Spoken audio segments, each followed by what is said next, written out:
The Little Prince. Dedication to Leon Birth. Forgive me, children. I have dedicated this book to a grown up, but I do have a serious excuse. This grown up is my best friend. I have another excuse. This grown up can understand everything, even books for children. I also have a third excuse. He lives in France, where he is hungry and cold. He needs to be cheered up. Do you accept my excuse? If not, then I will rededicate this book. I will dedicate into the child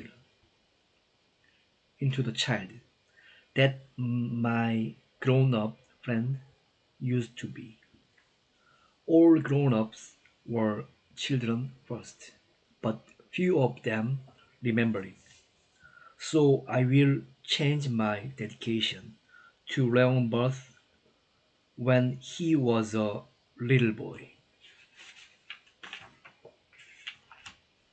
a little fellow from a little planet. When I was 6, I saw an impressive picture in the book about the jungle. It showed a boa constrictor swallowing a big animal. Here is a copy of the picture. In those days, I thought a lot about jungle adventure. Then I made my first drawing. My drawing number 1 looked like this. I asked grown-ups if my drawing scared them. They answered, "Why should we be scared of a hat?" My drawing was not a picture of a hat. It was a picture of a boa constrictor digesting an elephant. So I drew the inside of the boa constrictor just for the grown-ups. My drawing number 2 looked like this. The grown-ups advised me to put away these drawings. They told me to study geography, history, arithmetic, and grammar. That is why I gave up at the age of 6 a wonderful career as an artist. So instead I learned to fly airplanes. I have flown almost everywhere in the world, and geography has helped me a lot. I have always kept my drawing number 1. Whenever I showed it to a grown up, he would always say, "That's a hat." Then I wouldn't talk about the boa constrictors or jungles. I would instead talk about grown-up things like golf and neckties. So I lived alone without anyone I could talk to. But I met someone 6 years ago when I had to make a crash landing in the Sahara Desert. I had to fix my plane's engine, and I had only enough drinking water for 8 days. The first night, I went to sleep alone on the sand 1,000 miles from my inhabited country. The next morning, I was awakened by a funny little voice saying, "Please throw me a sheep." What? Throw me a sheep. I leaped up and stared wide-eyed at this little fellow. He didn't seem to be scared or lost or dying of thirst. He repeated, "Please draw me a ship. I had never drawn a ship, so I drew him the boa constrictor from outside. I was surprised to hear the little fellow answer, "No, no, a boa constrictor is very dangerous, and an elephant is too big.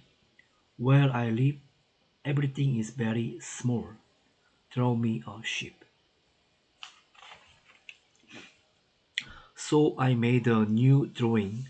He looked at it carefully and said, "No, this one is already quick sick.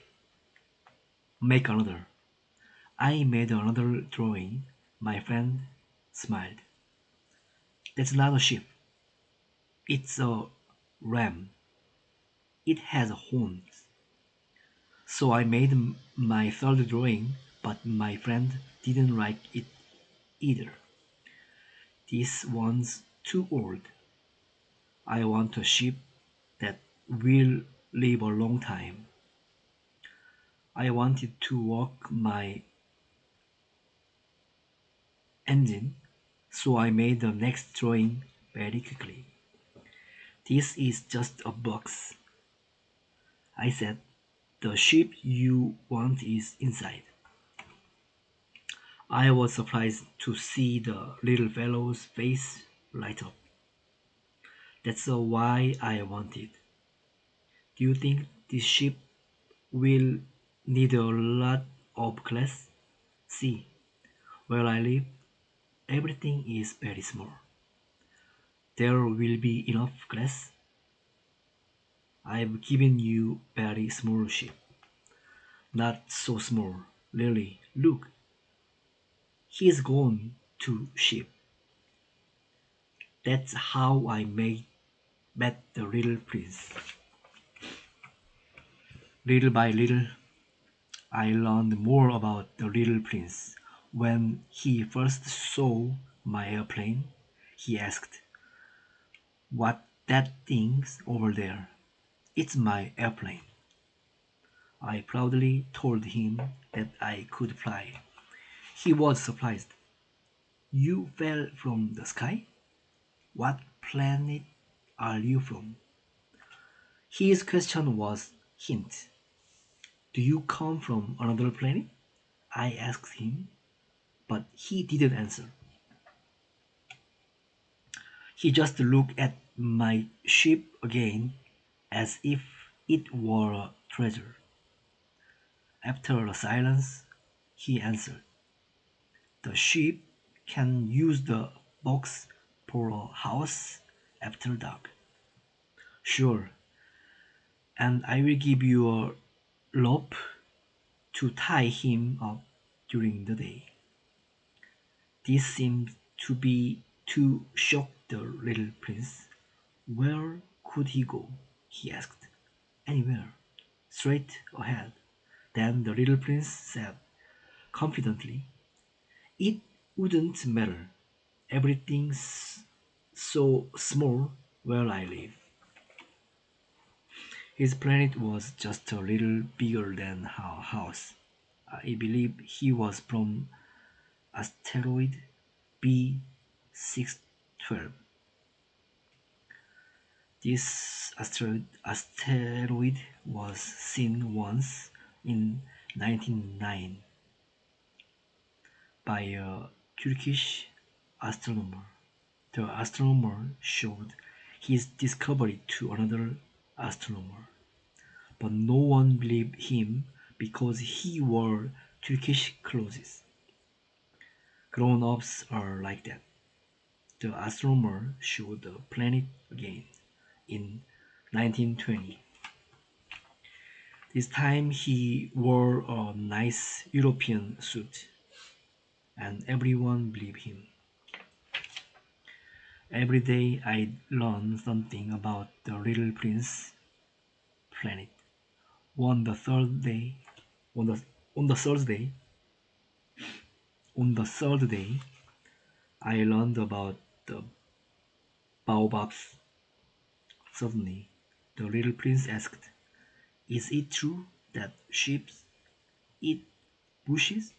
"Yes, that's right." "Oh, I'm glad." The little Then the little prince added, "And therefore they eat baobabs too?" I pointed out to the little prince that baobabs are not bushes. They are trees as tall as churches. Even a whole herd of elephants couldn't finish eating a single baobab. The little prince laughed and said wisely, "But baobabs start out as small plants. In fact, there were terrible baobabs seed in the soil of the little prince planet. The plant's roots can grow all the way through the planet. Too many baobabs will break a small planet into pieces." "Take care of your planet," the little prince told me. "Wash it and dress each morning. Then look for the baobabs. They look like rose bushes when they are very young, but as soon as you can tell them apart, you must pull them up." One day the little prince asked me to make a beautiful drawing. I drew that planet with baobabs. I knew the drawing was important, so I made it very big. "Oh, little prince, slowly, very slowly, I came to understand your sad little life. On the on the fourth day, you told me in the morning, 'I really like sunset. Let's go to look at one now.' But we have to wait," I said. He then left and